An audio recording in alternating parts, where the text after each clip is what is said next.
वो तो करते ही हैं। बहुत विरोध हुआ कि विदेशी भगवान को क्यों याद करते हैं। सुना होगा पुराने लोगों ने, सब बहुत विरोध हुआ। मैंने भगवान भी देशी विदेशी होते हैं कि भगवान तीन लोक के नाथ होते हैं। इसलिए ये भ्रांति छोड़ देना चाहिए। क्यों गए कुंदाचार्य वहाँ विदेह क्षेत्र? उनको पंचम काल में जन्मे हुए जीव पे भारी करुणा उत्पन्न हुई। यह तो दुखमा काल चल रहा है, आगे दुखमा आएगा छठा काल। सब मांस भक्षी होंगे, कोई धर्म नाम सुनने वाला है नहीं। पंचम काल के जीवों का क्या होगा? ऐसी करुणा उनके उत्पन्न होने से और साधर्मी का प्रेम था उनको। पहले 11 बरस की उम्र में तो मुनिराज बन गए और 97 साल तक की उम्र रही। 84 पहाड़ लिखे, फिर भी तृप्ति नहीं हुई। अष्टपहाड़ तो नाम सुना होगा, पर 84 पहाड़ के भी नाम है। पहाड़ माने प्रकरण, आत्मा की सब बातें हैं उसमें। कैसा है आत्मा?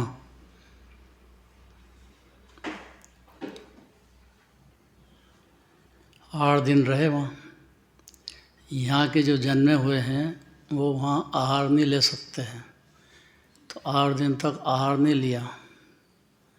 और दिव्य धनी में जब बात आई कि इलायची शरीर के छोटे से, वहाँ तो 500-500 धनुष के रहते हैं ना, तो हाथ में रखो इलायची कितनी होती है। तो दिव्य धनी में प्रश्न हुआ कि इलायची शरीर के ये छोटे से मुनिवर कौन है? ऐसा गंधर्व देव ने प्रश्न किया सिमंदर भगवान से। अपने सागर में तो है ही सिमंदर भगवान। तब वहाँ से जवाब मिला कि भरत क्षेत्र के समर्थ आचार्य हैं कुंदाचार्य, कि जो जैन शासन की प्रभावना करके और जीव मात्र के लिए सर्वज्ञ भगवान के तुल्य कार्य करेंगे। खूब तालियां बजी वहाँ समोषण में। पोनू रेल का नाम सुना होगा, गए कि नहीं बाबूजी? हाँ। तो कभी साधर्मी से द्वेष नहीं करना अपने। जो जिन मंदिर में आ गया है, कोई भी सेवा कर रहा है, कोई तरफ धो रहा है, कोई पूजा रचा रहा है, कोई क्या कर रहा है, उस सब के प्रति वात्सल्य लुटाना चाहिए। बहुत हर एक की जवाबदारी है। मूल तो अध्यक्ष की सबसे बड़ी जवाबदारी है। वात्सल्य लुटाओगे तो ये मंदिर में जीव दिखेंगे। वात्सल्य नहीं मिलेगा तो धीरे धीरे खाली हो जाएगा। और बच्चों की पाठशाला अनिवार्य है, उसके बिना नई पीढ़ी तो भटक ही गई है। तो मंदिर तो बड़ा करते जाओ और जीव मिले ही नहीं, खाली रहे। खुद का बच्चा ही नहीं आज देखो। ऐसी तो हालत है पंचम काल की। कुंदाचार्य ने यहाँ आकर के तीर्थंकर तुल्य कार्य किया है, इसीलिए अपन उनको याद करते हैं। उनके शास्त्र तो हैं ही, और ये जो प्रवचन सार शास्त्र है जिसका भी अध्ययन किया अपन ने, ये दिव्य धनी का सार कहते हैं इसको। प्रवचन सार दिव्य धनी में आत्मा उपादेय कहते हैं जिनेन्द्र देव। भले ही पहला गुणस्थान हो, नरक में हो, पशुगति में हो, कोई जीव को छोटा नहीं देखना। पशुगति का जीव है वो भी पूरा का पूरा परमात्मा विरासता है। अगर ऐसा नहीं समझा जीव ने, मैं बड़ा, तो मान कषाय में डूबता अनंत काल संसार में रुलेगा। किसको कह रहे हैं? पशु हो ना, पशु। उसको भी परमात्मा देखने की आदत डालो। वो साधर्मी है।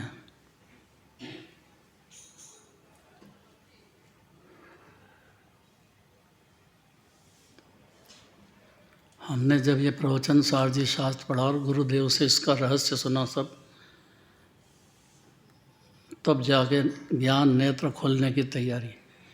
नहीं तो पागल ही रहते बिल्कुल। पुण्य करो, पूजा पाठ कर लो, घर जाओ। पुण्य भाव में सुख नहीं है, बंद होता है, और दुख है, दुख का ही निमित्त है वो। सुख का बिल्कुल नहीं समझना। ये तो व्यवहार से कह दिया कि भाई चलो ठीक है, अशुभ से बचा है, या जिनवाणी सुनेगा, क्योंकि आखिरी तो बैठेगा कि नहीं जिनवाणी के पास। पूजा करके घर जाओ और जिनवाणी सुनना ही नहीं है। अरे जिनवाणी विराजमान हो तो खड़े हो करके अच्छी तरह से विराजमान करो पहले, फिर बैठो। इतनी भी तमीज़ नहीं हो उस जीव को क्या कहना, कितनी बार कहें उसको। अरे जिनवाणी की विनय नहीं होगी उसको आगे कहाँ से होगा। जो माँ है, माँ की विनय नहीं हो वो बच्चा क्या काम का। बाप की विनय तो बाद में, पहले माँ की विनय नहीं हो तो बाप की विनय तो कहाँ से आएगी।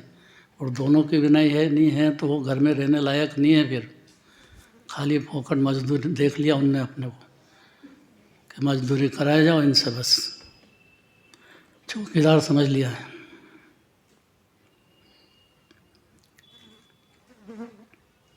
थोड़ी कड़क बात तो बहुत देर से सुन रहे हैं, थोड़ी नरम बात भी सुनना चाहिए। नाराज़ नहीं होना चाहिए। देखो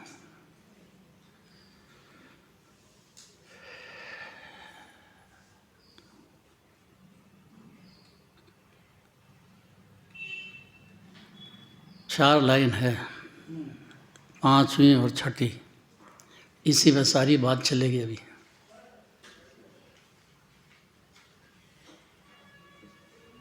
9:30 है, टाइम 9:45 तक का है ना।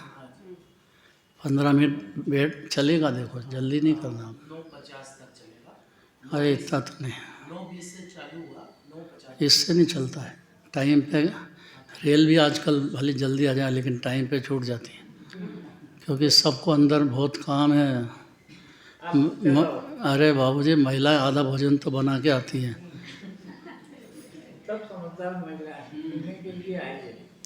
हाँ, आधा बना के आई तो बैठी शांति से, नहीं तो नहीं बैठी।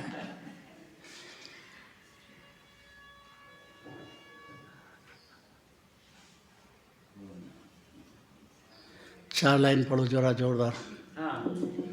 अनेकांतमय वस्तु को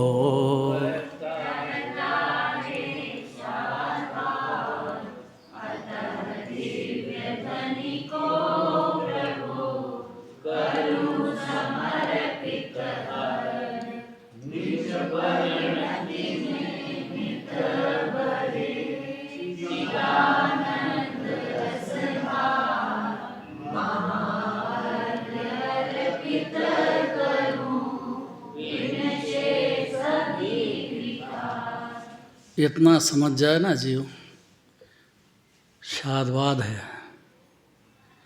अनेकांत वस्तु है, अर्थात 6 द्रव्य है। उद्गल भी है, धर्म अधर्म आकाश काल भी है। यहाँ जीव की बात चल रही है।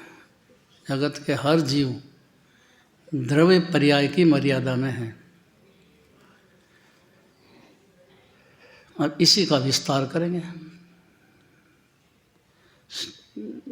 जो देवशास्त्र गुरु की पूजा में युगल जी बाबू जी ने लिखा है, शादवाद मई तेरी वाणी,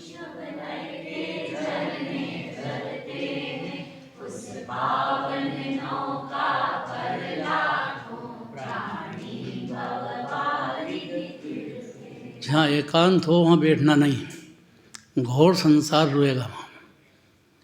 अनेकांत की बात चलती हो, पर्याय की भी और द्रव्य की भी, गुणस्थान के हिसाब से 14 गुणस्थान है, तो कम से कम जिनवाणी सुनने बैठना, नहीं तो मत बैठना। अनेकांत वाणी होती है, वो जिनवाणी है। वस्तु स्वरूप अर्थात पदार्थी अनेकांत है, 6 द्रव्य हर क्षण। ये तो भ्रम है कि मैं दूसरे द्रव्य का करता हूँ, बस इतना ही अज्ञान अंधकार है। अनेकांत समझाएगा तो कर्ता बुद्धि बिल्कुल नहीं रहेगी। समझेगा तो सुनेगा ही नहीं, तो समझेगा कहाँ से।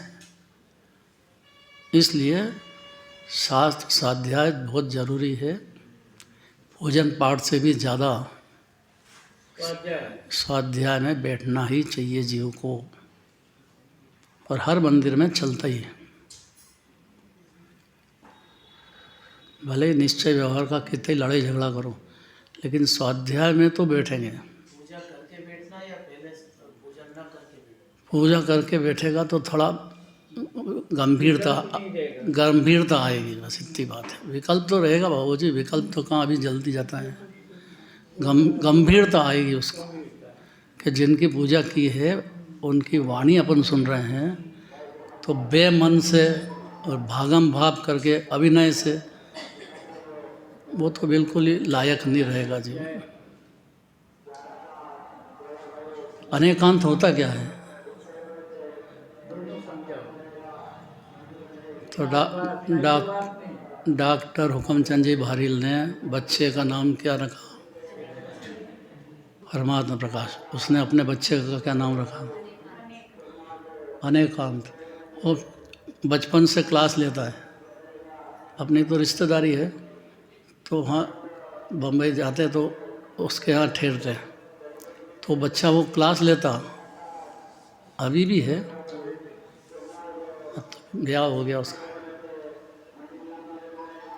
छोटा सा बच्चा, सब बैठते हैं और क्लास लेता है। तो बच्चा हो के कोई अनेकांत कह रहा हो तो सुनना चाहिए कि नहीं सुनना चाहिए? ये तो बच्चा है, क्या समझता है? ऐसा नहीं है, बच्ची हो या बच्चा, अगर जिनवाणी की बात पर्याय की है कि द्रव्य की है, ऐसा बिल्कुल क्लियर करे बारंबार, तो जो श्रोता है वो कुछ ले के जाएगा। बस शर्त है कि उसको देवशास्त्र गुरु की विनय हो, पूजा नियमित करता हो, भक्ति करता हो, तो नहीं तो पागल या निश्चयाभासी है। उसको जिनवाणी का जिनराज का विनय ही नहीं है, वो क्या करेगा? मैं तो घर में ही सुन लेता हूँ, तो मंदिर का के लिए है? और निश्चयाभासी जीव है, घोर संसार भटकेगा, उसकी संगति नहीं करना बिल्कुल भी। क्यों कहा ये कि अनेकांत पदार्थ है, उसको स्याद्वाद से कहते हैं। पर्याय क्या है, द्रव्य क्या है, गुण क्या है, बस तीन में रत्नत्रय का जन्म होएगा। समझा तो जन्म होएगा, तत्काल होएगा, अगले क्षण की जरूरत नहीं है। पर्याय में राग द्वेष है, पर्याय में अपूर्णता है। द्रव्य परिपूर्ण है, उसमें राग द्वेष है ही नहीं। दो बात समझ करके और द्रव्य स्वभाव की तरफ एक क्षण भी अगर झुक गई प्रणति खुद की, अब बोलना बहुत सरल है, पुरुषार्थ अनंत है, तो उसका व्यावहारिक जीवन भी सुधर जाएगा, दिनचर्या सुधर जाएगी, साधर्मी का प्रेम उछल जाएगा। तो उसको जो साधर्मी की संगति अभी मिल रही है वो आगे भी मिलेगी, अगले जन्मों में भी। यहीं पसंद नहीं है तो आगे क्यों मिलेगी? तो अनेकांत वस्तु को शाद्वाद कहता है। जब जिनवाणी सुनने बैठो या भगवान के दर्शन करो तो दो से देखना चाहिए, भगवान की पर्याय क्या है, द्रव्य क्या है। अब द्रव्य में तो अनंत गुण भरे हैं, तो वो विस्तार से सुनना चाहिए कि जो भगवान में भरे हैं वो हर जीव में भरे हैं। कितने गुण? गुण अनंत की खान, ये पहली बात है जैन शासन में।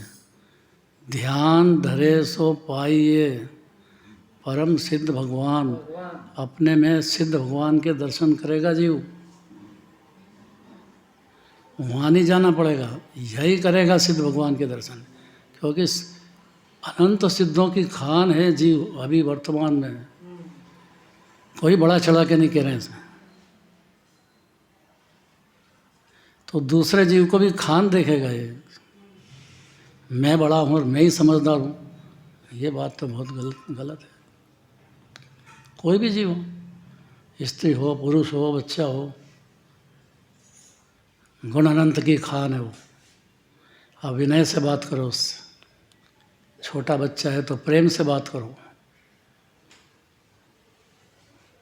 आदर से बात करो। दिव्य धनी का प्रभो करो समर्पित अर्घ। इस शाद्वाद वाणी को, यही दिव्य धनी है, इसको हे प्रभो मैं अर्घ समर्पण करता हूँ अनर्घ पद प्राप्त करने के लिए। अनर्घ पद मतलब मोक्ष दशा प्राप्त करने के लिए। लक्ष्य तो इतना होगा तो ही तो जिनवाणी तक पहुँचा है, या भगवान के पूजा करी, भक्ति करी। लक्ष्य में अनंत दशा, सिद्ध दशा अपने में नहीं आए तो पहली बात ही छोड़ दी, सभी जीवा सिद्ध समाना। ये तो पहली लाइन है जैन शासन में। हर जीव सिद्ध भगवान की खान विराजता है, पहले से ही। सिद्ध होने की बात नहीं है ये, सिद्ध भगवान की खान अभी विराजता है जीव। ऐसा जो जीव श्रद्धा कर लेगा उसी क्षण रत्नत्रय का जन्म होगा। और रत्नत्रय का जन्म होगा तो निश्चय व्यवहार उसकी पर्याय में 16 कांड भावना भी दिखेगी और 10 धर्म का भी जन्म हो जाएगा। एक क्षण भी देर का काम नहीं है यहाँ। इसलिए निज परिणति में बस रहे चिदानंद रसधार। जो जीव इतना समझ गया, उसकी जो एक समय की व्यक्त पर्याय है उसमें चिदानंद माने भगवान आत्मा, चिद माने ज्ञान और आनंद की खान, उसकी रसधारा बरसेगी हर क्षण। समझा के बरसी बस इतनी देर है उसी की पर्याय में, तो हर जीव को ऐसा दिखेगा। इसलिए महाअर्घ अर्पित करूं। महाअर्घ कहा ना, सबका सार क्या आता महाअर्घ के। देखो विक्रांत बहुत बढ़िया बोलता है, जोरदार पावर, रोज आना चाहिए इसको। अब वहाँ क्या करता है दिन भर वो?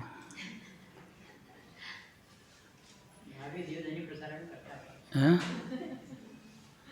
यही टाइम मिलता है क्या दुकानदारी का? रोज आना चाहिए उसको। विधान चल रहा है, कोई मामूली बात तो है नहीं। कितनी मुश्किल से देखो महिलाएं बैठी घर बाहर छोड़ कर, कहाँ के जीव आते ठेठ। इसको कहते हैं, बुरा नहीं लगता इसको। हर जगह व्यापार नहीं समझना चाहिए कि मेरे कोई पैसा देगा तो मैं बोलूँगा, तो आऊँगा, तो बात करूँगा। वो ये जैन धर्म में लायक नहीं रहेगा। एक जगह छोड़ देना चाहिए।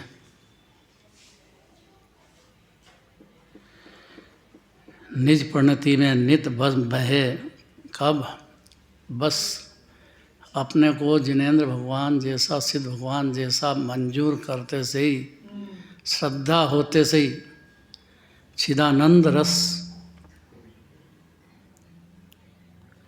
जो सिद्ध भगवान भोग रहे हैं उसी जाति का रस हर क्षण, अमृत रस का पान हर क्षण जीव करेगा। पशु हो, नारकी हो, देव हो, मनुष्य हो, इससे कोई फर्क नहीं पड़ता है। कोई भी जीव हो, स्त्री हो, पुरुष हो, ऐसा कुछ नहीं है। हमारे यहाँ तो नियम कर दिया है भाई, स्त्री हो वो भी अर्घ बोलो, कि स्त्रियों को नहीं बोलना चाहिए। ये कहाँ लिखा है ऐसा? वो जीव है कि नहीं है? क्यों नहीं बोल सकती है? बोल सकती मन में। क्यों? जो मन में बोले रही और बाहर बोले तो क्या तकलीफ है आपको? मन में तो मंजूर करा ना आपने। कुछ कार्य पुरुष वर्ग के। ये जो है ना, दबाव बना दिया पुरुष वर्ग ने स्त्री पे, इसलिए ऐसी भाषा बोलता है वो। उसको दिखता नहीं भगवान आत्मा है वो। क्या बोल रहे हैं? जोर से बोला फिर से।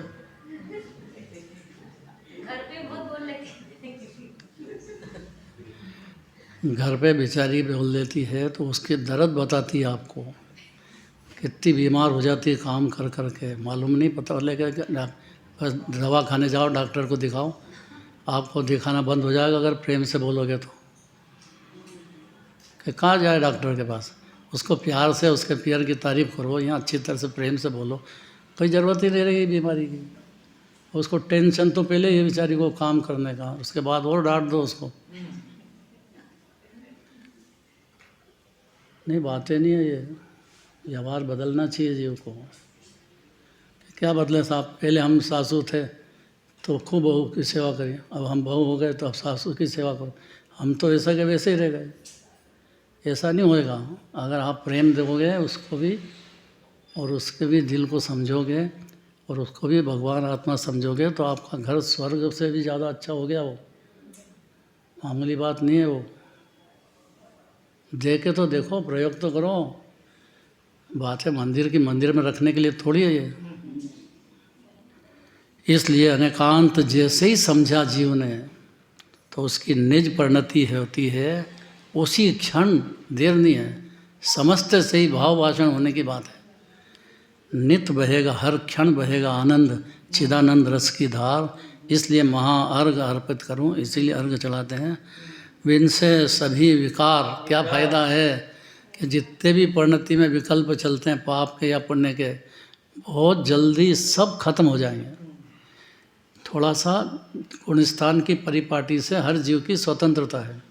कोई को तो अंतर मुहूर्त में ज्ञानी हुआ कि मोक्ष चला जाए, ऐसे भी बहुत जीव हैं। कोई थोड़ी देर से जाए, कोई कैसे जाए, लेकिन समय शिखर तो सब पहुँचेंगे। कोई पहले बैलगाड़ी से जाते थे, फिर रेल से जाने लग गए, कार से जाने लग गए, हवाई जहाज से जाने लग गए। जाना तो शिखर जी है। सिद्ध भगवान बनना है ना अपने को पर्याय में, तो सिद्ध दशा के लिए शिखर जी जाएंगे कि नहीं जाएंगे, और काय के लिए जाएंगे। और वहाँ जाके सीधा ऊपर देखते हैं, वहाँ आंखें मिट जाती है सीधी देखते से ऊपर। क्योंकि देखो, वहाँ देखो कि अंदर आत्मा में देखे।